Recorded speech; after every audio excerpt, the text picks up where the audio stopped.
What's up, everybody? We are Deanna and Phil, and I'm Phil, and I'm from Germany, and Deanna here is from the United States. In this video, we wanted to talk about the 5 struggles of dating and traveling together from 2 different countries. So we really do not have the most common relationship situation. The past 2 years, we've been traveling together, and we've lived out of our suitcases pretty much. Yeah, we actually met traveling. Yeah, our home is really wherever we are for a few months. We are looking for a more permanent place in the future, but we'll cross that bridge when we get to it. Exactly. Our first point is visa issues. Being from 2 different countries, we have different visa requirements. When we're traveling especially, we were in Vietnam and Phil was able to enter for 15 days, no problem, while I had to apply at an embassy, rightfully so. And so we just have to be conscious of looking up the different visa requirements for each of us before we enter into a country, and we might have to go to different embassies or consulates depending on what location we're at. The biggest issue for us though is when we're visiting our home countries, Germany or the US, we have to look at those requirements, and we are limited on how long we can be in each other's countries. And for me especially, I am limited for the Schengen zone, so that's a lot of countries in Europe that I can only be in for 90 days. And then you have to be out for 90 days. Yeah. So being from Germany and the United States, it's a little bit of a problem, but not a huge one, because both of the countries are usually on the A list, meaning it's easier for us to get visas to any countries. Yeah. We rarely encounter differences, but mostly it's a little easier for us to get visas than, say,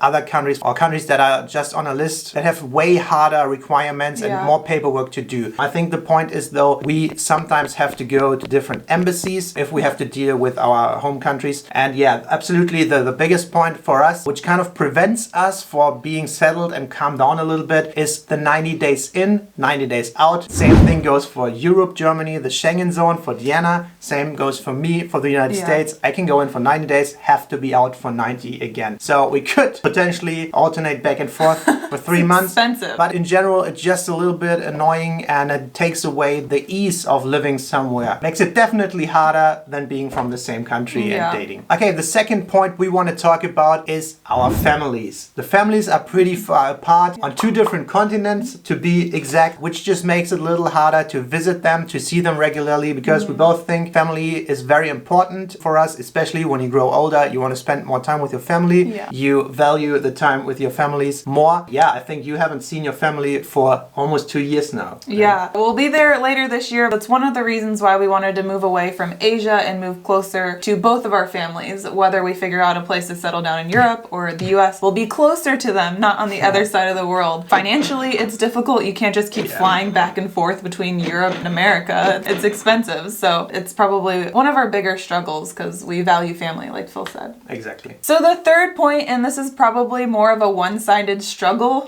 is the language barrier. I don't really have that problem with Phil because he speaks English fluently and we are able to communicate. It's more of when we go to his family or into Germany that I have more of a language barrier issue. Now, don't get me wrong, most people in Germany speak English, or that you can communicate in English. It's just getting to that deeper conversation level, or if I have a complicated issue, I struggle to communicate because I don't speak German. And fortunately, I'm lucky that a lot of your family speaks English very well. It's just that when I'm in the shops or the bakeries, I feel awkward because they don't know what I'm saying sometimes if I'm not pronouncing it correctly. That's the biggest struggle. I'm trying to learn German, but it's very hard.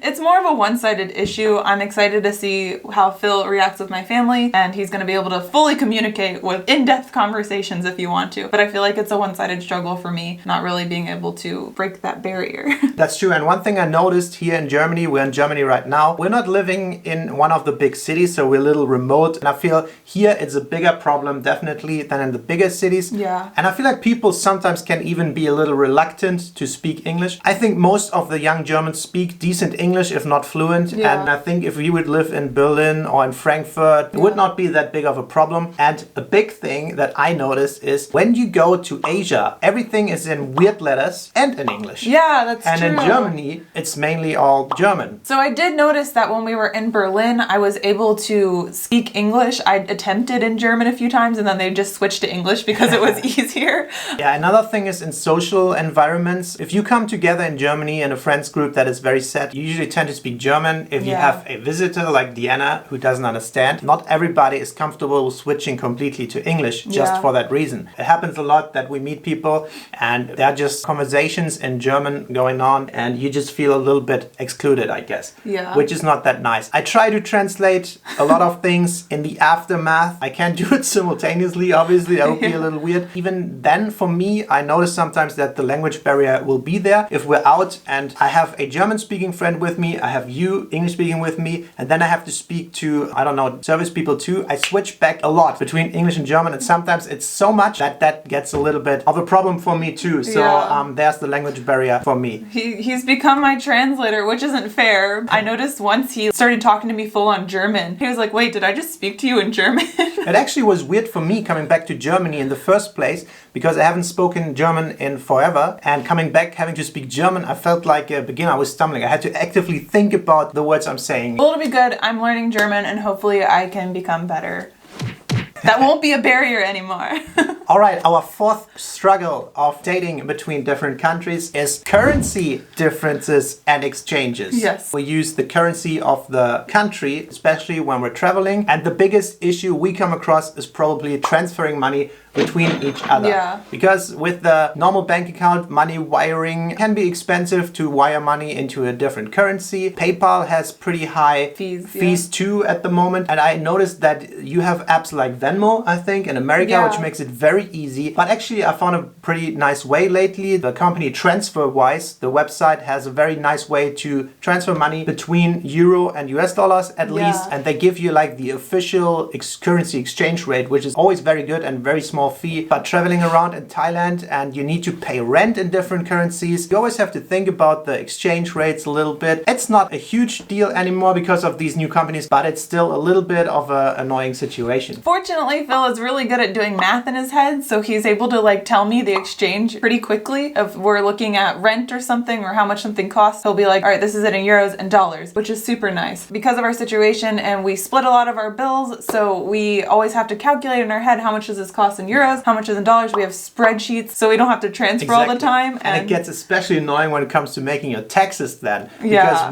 we split a lot of costs, and then that means more costs for some person, or some person gets income in a currency, and then you have to do the taxes, and then like we have to balance it out in the end. That's a little annoying too. Maybe we should just open a Swiss bank account because I heard they're neutral.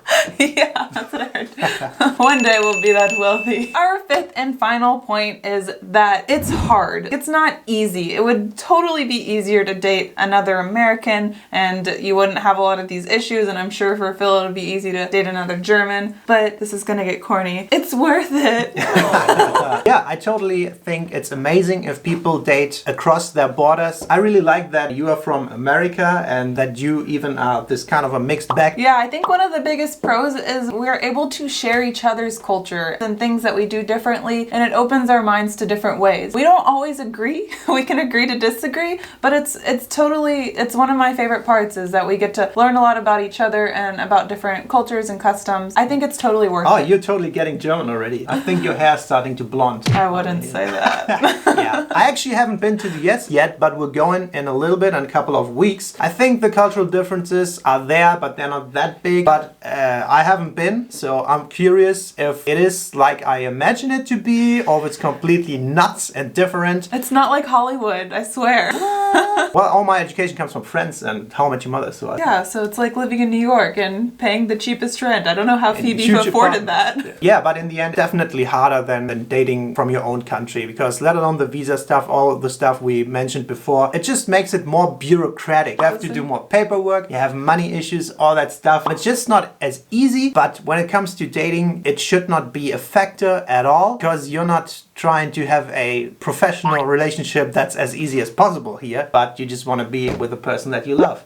Oh, that was so sweet. You It's true. Anyway, so those were our 5 struggles of dating and traveling together from 2 different countries. We really hope you enjoyed it. It's just a little perspective of ours. Our situation is a little more unique, but every situation is a little unique and every relationship is a little different. Exactly. I would like to know from people out there, are you dating between different countries? What are your experiences? Let us know where you're from, where you're dating, and what problems you came across. I would really be interested in that. Let us know in the comments below. Yeah. If you like this video, don't forget to thumbs up, subscribe, all that jazz. As always, thank you so much for watching. We really appreciate it, and we'll see you next time. Goodbye. Bye. Ciao.